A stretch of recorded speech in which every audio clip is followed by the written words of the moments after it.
Welcome my curious friend. Today we are going to study exercise 4.3 का question 6 करने जा रहे हैं जो कि है क्लास 9th का। तो ये क्वेश्चन थोड़ा सा टफ है लेकिन मैं जब बता दूंगा तो बहुत ही आसान लगेगा। तो सबसे पहले क्या करते हैं हम लोग, सबसे पहले क्वेश्चन को रीड करते हैं, उसके बाद अपना आंसर लाते हैं।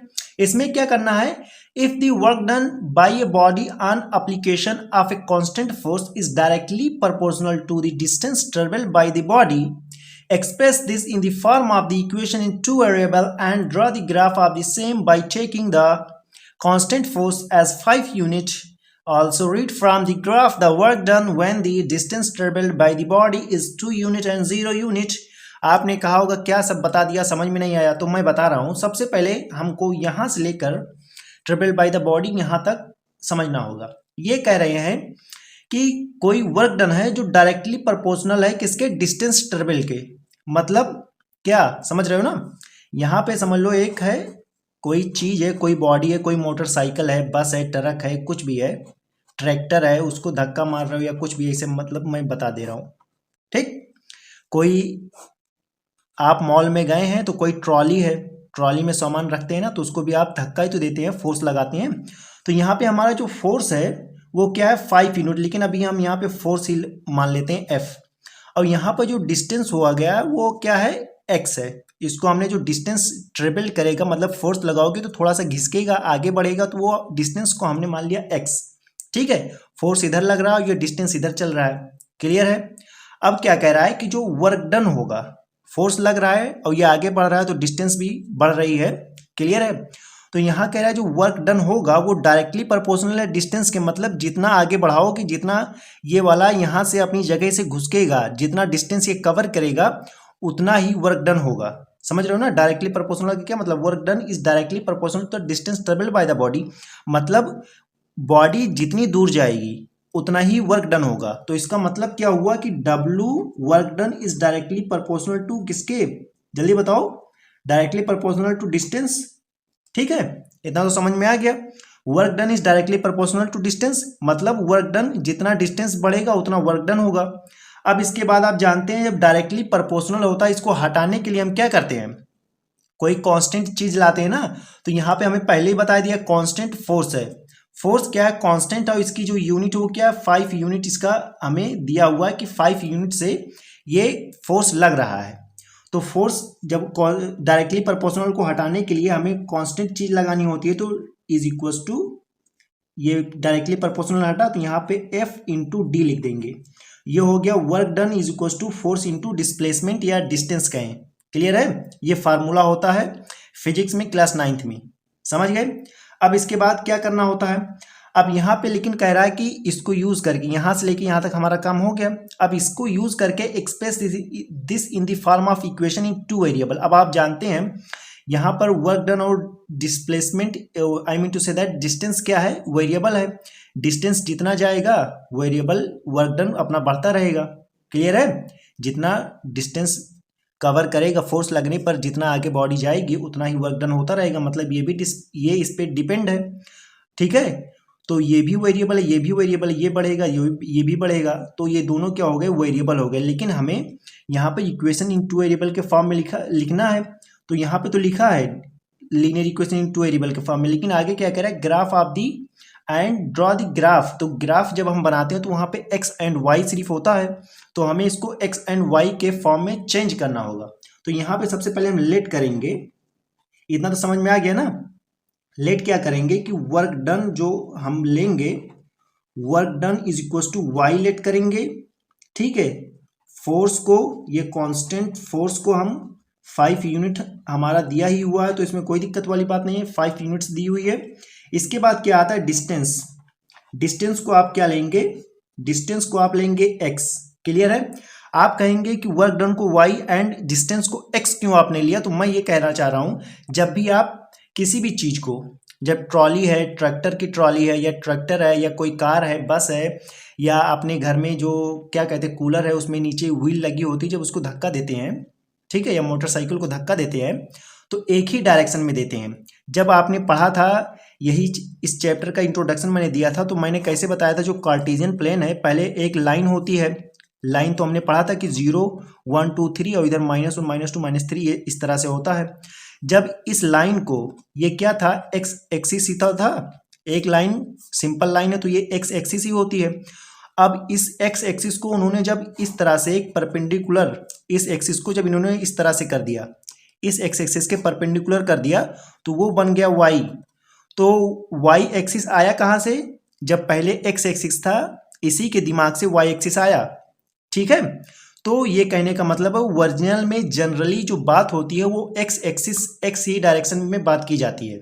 ठीक है, यहाँ पे कोई सिचुएशन नहीं दी हुई है कि यहाँ पे दो प्लेन है तो इधर से प्लेन का मतलब क्या कि एक्स एक्सिस और वाई एक्सिस हो, तो यहाँ पे ये सब सिचुएशन की बात नहीं की गई है। एक्स एक्सिस हो वाई एक्सिस हो तो आपको इधर से जाना है तो आप समझे नहीं कि एक्स लगाना है या वाई लगाना है। ठीक है, जो जनरली बात होती है तो जो डिस्टेंस लिया जाता है वो एक्स मतलब एक्स एक्सिस में ही लिया जाता है, समझ गए ना, इसलिए हमने इसको डिस्टेंस को एक्स माना है। समझ गए, अब हम आगे बढ़ते हैं। तो यहाँ पे अब W is equal to f d है, तो W की जगह क्या हो गया, Y is equal to f की जगह पे एफ ही रहने दो। ठीक है, एफ की जगह पे एफ ही रहने दो और डी की जगह पे क्या हो गया एक्स। अब एफ को भी हटाना है तो Y is equal to f की जगह पे 5 यूनिट है और ये हो गया एक्स। तो ये हमारा रिक्वायर्ड इक्वेशन हो गया। इन्होंने क्या किया इन दी वेरिएबल इक्वेशन, तो ये हम कह देंगे कि रिक्वायर्ड इक्वेशन ये हो गया। तो ये आपको समझाने के लिए था, ये अपना काम हो गया कि work done is directly proportional to distance. तो डायरेक्टली प्रोपोर्शनल को हटाने के लिए हमें कोई कांस्टेंट यूनिट चाहिए थी, तो कांस्टेंट यूनिट यहाँ पे हमारा है फोर्स। तो फोर्स को हमने इसको हटाया, यहाँ पे लगा दिया इज इक्वल टू करके, उसके बाद हमने लेट कर लिया, उसके बाद हमारा ये इक्वेशन आ गया। अब इसके बाद क्या कह रहा है कि हमें ग्राफ ड्रॉ करना है। ठीक है, ग्राफ ड्रॉ करने के बाद हमको उस ग्राफ में से रीड करना है कि जब जो डिस्टेंस है जो 2 यूनिट होगी तो वर्क डन क्या होगा, जब डिस्टेंस हमारी 0 यूनिट होगी तब उस टाइम वर्क डन क्या होगा, यही चेक करना। तो चलो अब आगे चलते हैं। सबसे पहले अपना ग्राफ हम ड्रॉ करेंगे। तो यहाँ पे हमें पता चला कि y is equal to 5x। ठीक है, अब इसका हमें ग्राफ ड्रॉ करना है तो y x एंड y ये होता है और यहाँ पे ये हो जाता है, वो भी बड़े आराम से। ठीक है, यहाँ पे x क्या है जल्दी बताओ, जब हम x पे 0 लेंगे, x की वैल्यू अगर हम 0 लें, क्योंकि हमें ग्राफ बनाना तो x एंड y की वैल्यू तो चाहिए ना, x की वैल्यू 0 लेंगे तो y भी 0 आएगा। ठीक है, क्लियर है। अब x की वैल्यू अगर 1 लें तो y की वैल्यू 5 आएगी। अब ये तो 0 हो गया, जैसे यहाँ पे 0 हो गया, अब ये तो ऊपर चला गया कि 1,5 ये ऊपर चला गया। अब हमें समझ लो ये अपर साइड में हो गया, लोअर साइड में भी लाना है। इसके लिए अब हमें निगेटिव में x की वैल्यू लेनी होगी। अगर x की वैल्यू हम -1 लें तो y की वैल्यू क्या आएगी -5। अब ये हमारा मिल गया है, ये मतलब फेयर है, ये ना समझ कि रफ है। तो इस तरह से आप लिखेंगे y इक्वल टू 5, आपने x एंड y लिया, ये आपका आंसर आ गया। क्लियर। अब हमें क्या बनाना है, अपना ग्राफ बनाना है। ग्राफ बनाने के लिए हम यहाँ पर अपना ग्राफ लाए हैं। ठीक है, तो यहाँ पे क्या था, फर्स्ट वाला क्या था कि 0 0, फर्स्ट क्या है 0 एंड 0, समझ गए, 0 एंड 0। उसके बाद अब x की वैल्यू 1 जब होगी तो y की वैल्यू 5 होगी, x की वैल्यू जब 1 होगी तो y की वैल्यू 5 होगी। कहाँ पे 5 गया, यहाँ पर। क्लियर, क्लियर होने का ना, एक 0 0 हो गया, एक 1,5 हो गया। और दूसरा क्या है, जब x की वैल्यू -1 होगी तो y की वैल्यू 5 होगी। तो यहाँ पे 5 होगा, नीचे 5, ये थोड़ा सा और बढ़ा लेना आप, कोई दिक्कत वाली बात नहीं है। ठीक है, अगर x की वैल्यू -1 होगी तो y -5 होगा। देखो यहाँ पे लिखने में भी दिक्कत है, ये हो गया -5, इतना तो आप समझ जाएंगे। तो यहाँ से हमें एक पॉइंट ये मिल गया, एक पॉइंट ये और एक पॉइंट ये मिल गया, वो भी बड़े आराम से।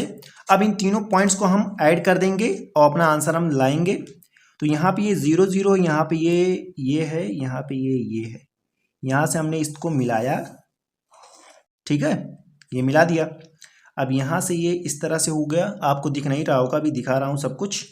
यहाँ पे ये इस तरह से बना लाइन, और इधर ये है, इसको और आगे भी बढ़ा देंगे, कोई दिक्कत नहीं है, क्योंकि अभी आगे काम आएगा इसलिए मैं बढ़ा रहा हूँ, तो आपको घबराने वाली बात नहीं है। ये इधर इस तरह से चला गया। ठीक, इधर ये लाइन पूरी बन गई, इधर ये लाइन पूरी बन गई। अब इसके बाद हमको क्या करना है, तो हमारा ग्राफ देखो, जैसे आप करेंगे तो अपने कॉपी में करेंगे, इतना कर लिया। उसके बाद इसके बाद क्या करना है, डायरेक्ट इस तरह से करके अपना ग्राफ वाला यहाँ पर नीचे इस तरह से आप बनाने के लिए एक्स वाई, और यहाँ पे अपना वैल्यू दिखा दीजिएगा। इसके बाद अपना ग्राफ वाला काम करिएगा। ये कर दिया, इतना काम हो गया ना। अब इसके बाद आपको चलना है, कहाँ पे चलना है, also read from the graph the work done when the distance travelled by the body is.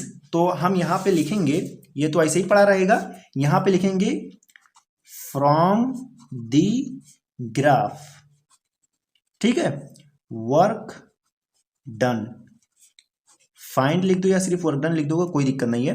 अब फर्स्ट वाला हम लेंगे, ठीक है, work done when the distance travel, first वाला लेंगे when x is equal to 2 unit. अब आप कहेंगे x इज इक्वल टू, क्यों यहाँ पे 2 यूनिट लिखा है, क्योंकि जो डिस्टेंस हमने माना उसको x लेट किया है ना, x लेट किया है, तो कोई दिक्कत की बात नहीं है ना। यहाँ पे हमारा आंसर आ जाएगा। हम जानते हैं कि y is equal to 5x है, तो y is equal to 5 into 2, ये टोटल हो गया 10, ठीक है। तो यहाँ पे क्या आ गया, यहाँ पे इस तरह से आप बना दीजिएगा कि 2,10, कि x पे अगर हम 2 चलेंगे तो वर्क डन हमारा क्या होगा, 10 होगा, तो y की वैल्यू 10 आ जाएगी। क्लियर है ना, कोई दिक्कत वाली बात होगी कमेंट्स में पूछ लेना। तो यहाँ से हमें पता चला कि अगर x की वैल्यू 2 होगी तो y की 10, तो वहाँ पे x पे 2, y पर 10, यहाँ पे ये आएगा, ठीक है। ये हो गया 2,10, ये हो गया हमारा 1,5, और ये नीचे हो गया -1, -5, ये हो गया। अब हम सेकंड वाले पे चलते हैं। सेकंड वाला क्या कह रहे हैं भाई साहब, सेकंड वाले हमारे हैं जो ये है सेकंड, और यहाँ पर x की वैल्यू 0 यूनिट है, समझ रहे हो ना, यहाँ पर क्या है 0 यूनिट। अब यहाँ पे क्या करना, वही फार्मूला अपना लगाएंगे, y is equal to 5x, तो y is equal to 5 into 0, तो y इज इक्वल टू 0, मतलब जो हमारा आएगा क्या पॉइंट, वो आएगा 0,0, मतलब ये कहाँ पे है बताओ, ये हमारा यही ओरिजिन है, तो यहाँ पे 0,0, तो यहाँ पे इसको भी हमने दिखा दिया कि जब डिस्टेंस हमारा 2 यूनिट होगा तो वर्क डन हमारा 10 यूनिट होगा। क्लियर है, यहाँ पे यूनिट लिख दीजिए आप, अब यहाँ पर y is equal to unit, और जब x मतलब कोई डिस्प्लेसमेंट, यहाँ से क्या पता चल रहा है कि जब डिस्टेंस 0 है, मतलब कुछ जो इस बॉडी पर अप्लाई फोर्स हो रहा है, जिस बॉडी पर फोर्स अप्लाई हो रहा है, तो अगर ये थोड़ा सा भी दूर नहीं गया, ठीक है, डिस्टेंस इसने कुछ नहीं कवर किया, आगे घुसका ही नहीं, आगे चला ही नहीं, तो उस टाइम y की वैल्यू 0 होगी, मतलब वर्क डन 0 होगा। जैसे आप वॉल पर अपना फोर्स लगाएं तो वॉल थोड़ी ना हटेगा, कि हट जाएगा, तो अगर वॉल हटा नहीं अपनी जगह से, अपने प्लेस से वो आगे बढ़ा नहीं, तो वर्क डन आपका 0 माना जाएगा, इसलिए ये वाला बताया गया है। अब यहाँ पे क्या हुआ कि मतलब 2 मीटर 2 यूनिट बताया, अब यूनिट की जगह पे मीटर, सेंटीमीटर, किलोमीटर कुछ भी हो सकता है, कि आपने 2 किलोमीटर 2 मीटर आपने बढ़ा दिया किसी चीज़ को, जिस मतलब जिस ऑब्जेक्ट पे आपने फोर्स लगाया है, 2 यूनिट 2 मीटर आपने फोर्स, जब वो क्या किया, उतना डिस्टेंस आपने उसको घिसकाया, हटा दिया अपनी जगह से, अपनी प्लेस से, तो उस टाइम y की वैल्यू 10 होगी। y क्या था, वर्क डन होगा आपका 10। क्लियर है ना, समझ गए, न्यूटन मीटर। लेकिन यहाँ हम न्यूटन मीटर और वो सब हम फिजिक्स नहीं पढ़ा रहे हैं, तो यही आप समझिए कि जब x इज इक्वल टू 2 होगा तो y की वैल्यू 10 आएगी, और जब x की वैल्यू 0 होगी तो y की वैल्यू 0 आएगी, वो भी बड़े आराम से। तो इतना था, तो एक बार मैं फिर से समराइज कर देता हूँ। सबसे पहले क्या कहा, if the work done by a body on application of a constant force is directly proportional to the distance travelled by the body. ठीक है, यहाँ पे कह रहा है कि वर्क डन जो हो रहा है किसी बॉडी पर अप्लाई हो रहा है, एप्लीकेशन मतलब अप्लाई हो रहा है, तो ये किसके डायरेक्टली प्रोपोर्शनल है, डिस्टेंस के, मतलब जितना डिस्टेंस ये आगे बढ़ेगा, जिस ऑब्जेक्ट पर फोर्स लग रहा है, तो वो जितना आगे बढ़ेगा, वो जितना डिस्टेंस आगे जाएगा, उतना ही वर्क डन भी होगा, तो डायरेक्टली प्रोपोर्शनल है। और डायरेक्टली प्रोपोर्शनल को हटाने के लिए हमें कोई कांस्टेंट यूनिट चाहिए थी, तो कांस्टेंट यूनिट हमारा फोर्स है ही है, तो इसलिए हमने फोर्स लगा दिया। इसके बाद हमने लेट किया, work done is equal to y and constant force is equal to 5 unit, क्योंकि हमारे यहाँ पे दिया हुआ है। उसके बाद डिस्टेंस हमने x माना, और मैंने बताया इसको y और इसको x क्यों माना, क्योंकि जनरली जो कोई मतलब डिस्टेंस माना जाता है वो x ही माना जाता है, क्योंकि जो जनरल जो वर्जिन होता है, क्योंकि लाइन से ही सब कुछ बना हुआ है, पहले हमारा x एक्सिस था, उससे हमने तोड़ मरोड़ के हमने y बना दिया था। क्लियर है ना, तो सबसे पहले x ही डिस्टेंस था, तो जनरली x ही लिया जाता है डिस्टेंस के लिए। ठीक है, यहाँ पे कोई सिचुएशन नहीं था कि आपको कोई प्लेन है, एक्स वाई प्लेन है, तो उस पर इधर से जाना उधर से जाना। तो इतना आपको समझ में आ गया क्यों हमने एक्स लिया, इसको क्यों वाई लिया। उसके बाद सेकंड काम था कि अपना हमें क्या चाहिए था, यहाँ पर इक्वेशन चाहिए था। इनको यूज करके हमें इक्वेशन चाहिए था 2 वेरिएबल्स का। तो y इक्वल्स टू 5x आ गया, तो y भी एक वेरिएबल है, x भी वेरिएबल है, तो रिक्वायर्ड इक्वेशन हमें यहाँ से मिल गया। इसके बाद अब हमें ग्राफ बनाना था, ये draw the graph and draw the graph of the same taking the constant force.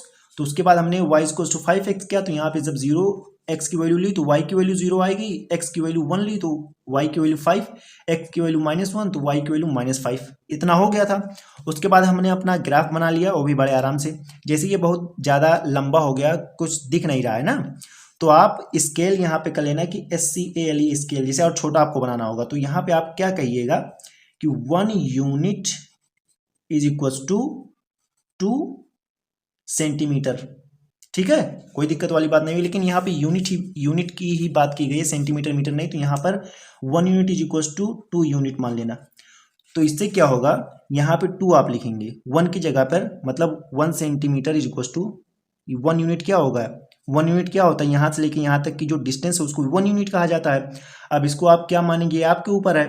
तो यहाँ 2 ले लेंगे, यहाँ 2, यहाँ 2, यहाँ 2, तो 2 2 जा 4, 2 जा 8, 9 10 11 12, तो ये और छोटा हो जाता। तो यहाँ पर जो आधा पार्ट होता तो ये 1 होता, ये 2 होता, ये 3, ये 4, ये 5, ये 6, ये 7, ये 8, ये 9, ये 10, तो और आसानी से आ जाता सब कुछ। ठीक है, लेकिन मुझे और सही से आपको बताना था, तो सब कुछ आपको दिख रहा होगा। तो इसके बाद हमने क्या किया, अपना क्या किया, ग्राफ बनाया, वो भी बड़े आराम से। 0,0 1,5 इधर बना और -1, -5 यहाँ पे बना, ये हो गया। इसके बाद अब करना था फ्रॉम द ग्राफ, हमें देखकर ग्राफ से बताना था। Also read from the graph the work done when the distance travelled by the body is 2 unit and 0 unit. इसको बताना था कि जब work done when the distance travel, जब डिस्टेंस ट्रेवल होगा 2 यूनिट तो उस टाइम वर्क डन क्या होगा, जब डिस्टेंस ट्रेवल होगा 0 यूनिट तो उस टाइम वर्क डन क्या होगा। तो हमने देखा कि जब 2 यूनिट जाएगा तो वर्क डन हमारा होगा 10 होगा, क्योंकि यहाँ से हमने देखा अपने फार्मूले पर रखकर, तो यहाँ पे 2, यहाँ पर 10। ठीक है, और सेकंड वाले पे अगर डिस्टेंस 0 यूनिट है तो y भी 0 यूनिट होगा, तो ये यहाँ पर होगा। क्लियर है। तो I hope you enjoy answer 6। तो वीडियो आपको कैसी लगी कमेंट्स में बताएं, वीडियो को लाइक शेयर और चैनल को सब्सक्राइब करें। Thank you for watching this video.